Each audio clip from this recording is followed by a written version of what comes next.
Welcome back to Harry's Tech everyone, and today 95Google found in the source code of the Google Camera App 8.2 that the next Pixel 6 could have 4K selfie video, and not only that, it could be at either 4K 30 or hopefully maybe even 4K 60.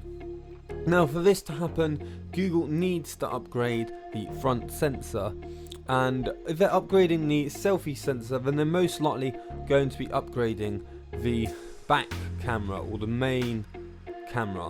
And now, because Google have been working with Samsung on their new chip Whitechapel and also on displays for folding phones and stuff like that, you can imagine that it will most likely be a Samsung sensor in the Google Pixel 6.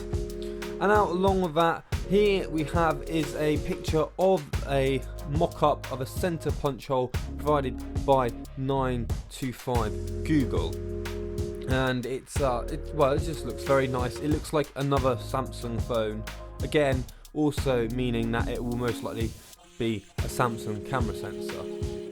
And now that does it for today's video. It's very short, and I hope you enjoyed it. Please do leave a like, subscribe, and I'll see you in the next one.